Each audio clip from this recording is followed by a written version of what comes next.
Hello and welcome back to Let's Code an Indie Game. In this episode we're going to look at movement systems, and we're going to use the entity which we created last time to add a few more things to our game. Let's dive back into our code and do a quick recap. So in our main.lua function, or file rather, and this is where sort of all of the action happens, or at least where most of our setup happens, we can see that in our love.load function we have a player, which is an entity, and we have an adventurer sprite, which is a sprite, both of which are classes we've created previously. Whenever the game gets updated, our player entity gets updated, and whenever the game gets drawn, our player entity gets drawn. And if we just remind ourselves what our entity class looks like, it has a function inside called draw for drawing a sprite, which belongs to the entity, and it has this update function here, and the job of this function is to change the X and Y positions based on what's going on with the keyboard. And importantly, we have a create function, and we use this for making new copies of the entity.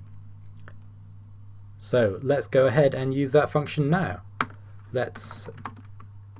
First of all, let's make sure we declare or make these things local. Let's make sure they're scoped appropriately. So let's have a slime and let's have a slime sprite and a slime, and we're going to create a new entity. Well, first of all, we're going to create a sprite for that entity. So sprite.create. This is just the code from episode 2, by the way. We're just picking straight up where we left off, except that I have a slime sprite which I drew earlier. You can, if you download the code, you're welcome. I'd be very pleased if you use my sprites, but also you're free to use your own sprites if you would prefer. So let's create our slime entity here. Entity.create, and we pass in the slime sprite as the first argument. Let's put this guy at, let's say 5300 for the X and Y positions, and let's give him or her a speed of 3. It, I suppose, is the correct pronoun for a slime. Let's make sure we update our slime in slime update, or in love.update, sorry. Let's make sure we call our slime update method, and in love.draw, let's make sure we call our slime draw method. See what happens when we run the game, and there we have it. We have our slime. Now, currently, if we press left, right, up and down on the keyboard, we see that our slime moves as well as our player. And this is because if we go back to our entity class, we can see that the entity update function, which is now getting called for both of these entities, both the slime and the player, we can see that it's completely to do with the keyboard. And because we only have one keyboard, it will work for every entity in the game, which is not what we want. So the first thing we're going to do is go ahead and move this to a different place and change our entity class so we can choose the kind of logic we want to happen when the entity gets updated. So let's go ahead and create a new folder here inside of logic, and let's call this AI. Inside of our AI folder, we are going to create a new file, and let's call that file, let's call it we're going to create another folder. I just like creating folders, that's all. New folder, movement, and inside of movement, let's create a new file, and let's call this keyboard movement.lua. And like always, the first thing we're going to do is create an empty table and then return that table. So now we've got something we can hang our functions off of, and in keyboard movement we're just going to create an update function. And we'll pass in an entity here, and we'll end. Now, let's just open up our existing entity class, and we're just going to take all of this code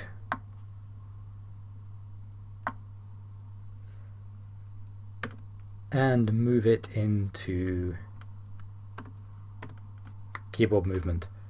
The other thing we need to do, of course, is change self to entity. So let's go ahead and do a quick find replace, find self, replace with entity. Oop. There we go. Oop, missed one right at the end there. And this is because our argument is now entity rather than self, because this isn't really an instance method. It's not really something we're calling directly on the instance of our entity. Very good. Now if we just go back to our entity, well, currently it does nothing, so let's just check that when it does nothing, nothing happens, but we can still run our game, which is true. Because, yeah, we want to make as many small changes as possible, and we want to keep running the game in between our changes to make sure we haven't broken anything we didn't expect to break. It's just a good habit to get into. We want to make small changes, and we don't want to be surprised by the changes we're making. Okay, so now when we create an entity, we're just going to pass in the movement AI that we want it to use. We'll just wire it up down here. And then this means back in our, before we do that, let's also, it would be a good idea probably if we used that. So let's do self.movement.update, because this is where we call the update function from our keyboard movement. So .update, and we'll pass in self, because keyboard movement, which we just wrote, takes an entity, and the entity we want to update is our self. Now inside of main.lua, let's pull in our keyboard movement. I guess it's a module at this point, so let's pull in our keyboard movement module, logic AI movement dot keyboard movement. Very good, and let's pass that in to our player. And if we run the game, we see it gets unhappy because on line 8 of entity it's saying movement is nil. So we also need to make sure we pass it in to our slime. So we'll change this in just a moment, but we can't have an entity needs to have some kind of movement strategy. So now let's check. And there we go, we're back to where we were before with both of our entities moving, but we now have a good way of changing what an entity does. We just change this argument here and replace it with a different movement strategy. So let's go ahead and create a new movement strategy. So inside of movement, let's make a new file and let's call this bounce.lua. And go ahead, create an empty table and return it, and then we know that it's going to have an update function. Because the idea is that these movement strategies, these sort of movement functions, they all have the same signature. So when we give them to an entity, the entity doesn't really care which movement strategy it has, as long as it has an update method, and as long as that update method takes an entity, then, you know, our entity class is pretty happy. We can swap in whichever movement strategy we want. So to start with, let's just, we're not going to bounce, we're just going to check this works, because again we like to make sure that things work as often as possible. So let's just do entity.x equals entity.x plus entity.speed. And yeah, let's go ahead and first of all we need to wire this up. So inside of main we'll pull in the bounce module, source logic AI movement bounce, save, and let's give our slime the bounce movement instead of keyboard movement. There we have it, our slime is now moving. He's not bouncing yet, but at least he's moving, and our player can still move based on what the keyboard is up to. So now we need to think about bouncing. And the thing we need to wrap our brains around here is the fact that in the game world, there are 3 dimensions. Especially if we can jump and bounce, it means we can move forwards, backwards, left, right, but also up and down. But on our screen, there are only 2 dimensions. So let's throw up a diagram for a second. Okay, so if you take a look at the right of the screen, what you can see is the screen coordinate system. And we've already dealt with this a bit. We know that in the top left-hand corner it starts at 0, 0. If you want to move down, you increase the y value, and if you want to move right, you increase the x value. On the left of the screen, you can see the world position or the world coordinates, and this is how we're going to represent 3D space in our game. So you can really think of the screen as being the floor of the world position, and then the z-axis rises up out of the floor, and this is what changes when we jump or when we move up and down. So the same as our screen, if we want to move to the right, we increase the x value. If we want to move towards the bottom, we increase the y value. But now we also have the z value, which we can increase and decrease if we want to move up and down. The challenge comes when we want to display our 3D world coordinates in our 2D screen coordinates. And the way we do that is it's drawn at the bottom here. It's by taking the x coordinate, and we just put that equal to the x coordinate. So the screen x position is the same as the world x position. But the y screen position, so this is the value we draw at to the screen, is actually equal to half of the world z position plus the world y position.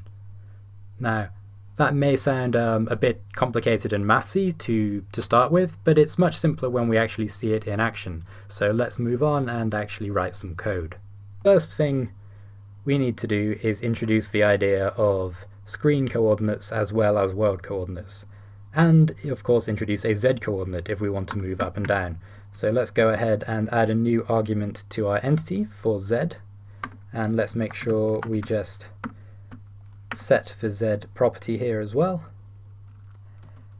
And we're also going to introduce 2 more properties. Let's call them draw x, and to start with it's just going to equal x, and draw y. And to start with, that's going to equal, well, as I just said, it's going to equal y plus z over 2. Very nice. Now the important thing to do is when we draw our sprite, we now want to use our draw values. So draw x and self dot draw y. So if we run our game now, well, we get an error saying attempt to index field movement a nil value, entity line 8. So let's quickly fix this guy.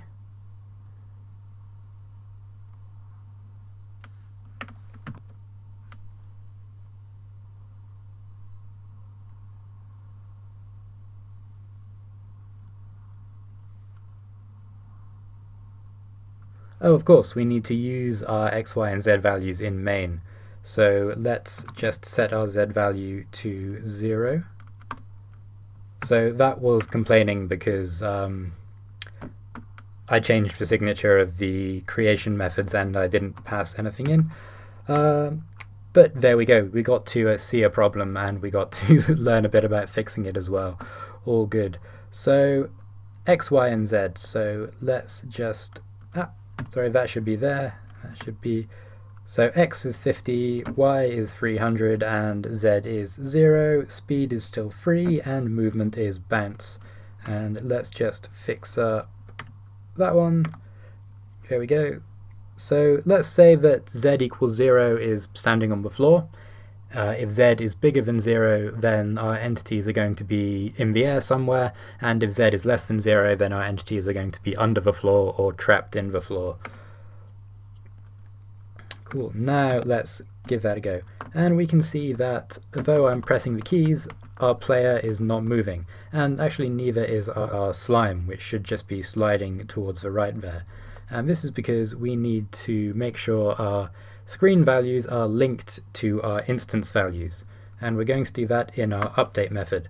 So after we've called self.movement.update, we want to do self.x equals, self.drawx equals self.x, and self.drawy draw y equals self.y plus self.z divided by 2. Now if we run our game, we can see that our player moves again and our slime also moves. So back to bouncing.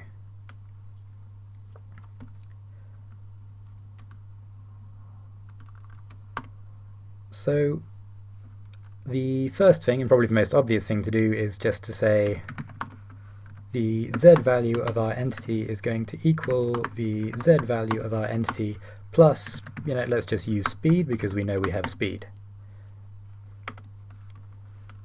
And let's see what happens if we do this. Oop, we can see that our slime is now sort of slowly sinking into the ground. And this is because we just need to make a slight fix here.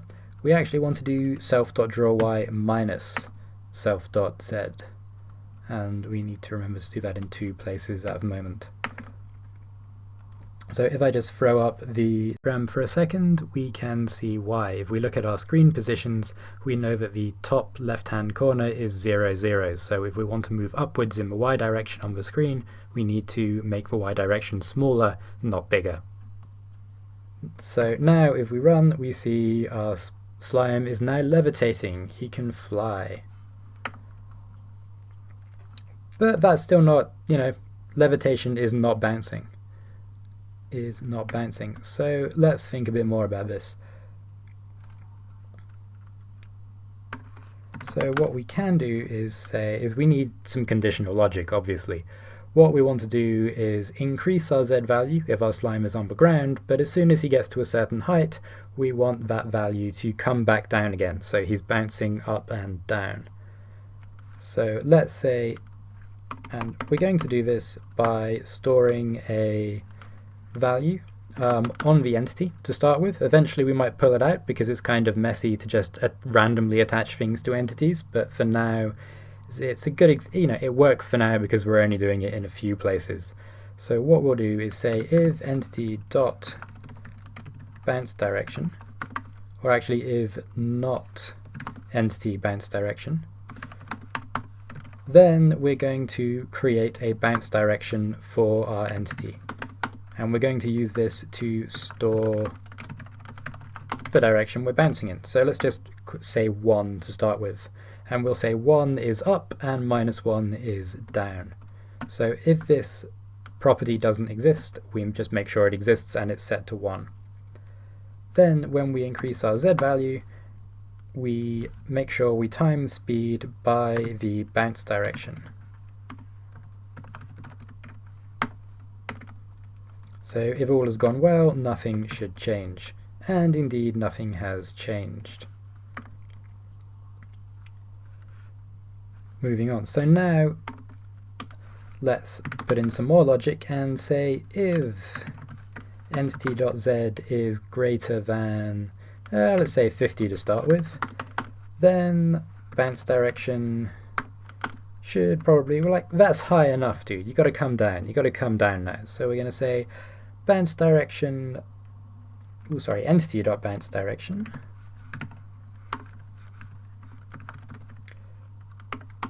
equals -1, end. So now let's have a look at what happens. There, I'll run that again because, actually I'll increase the value and run it again because it happened pretty quickly. So let's say 200, run the game again, we see we start moving up and then we reach a certain point and we start moving down. But we don't move back up again, so let's also deal with that. So if entity.z is less than 0, then entity.bounce direction equals 1. End.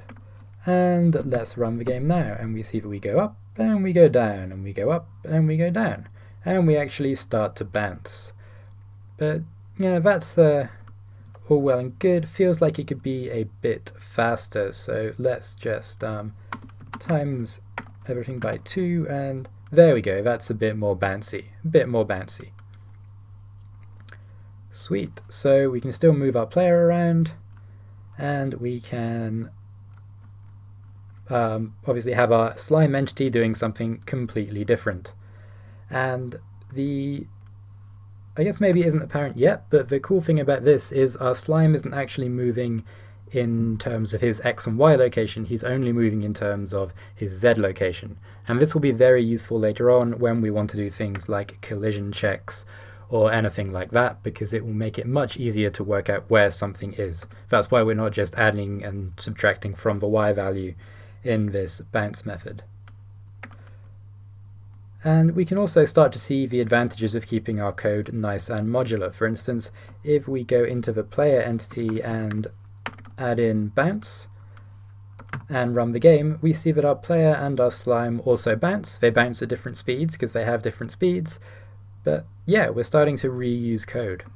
And we can even go in and say that the slime entity actually uses keyboard movement. Save that, run the game, and we have become slime.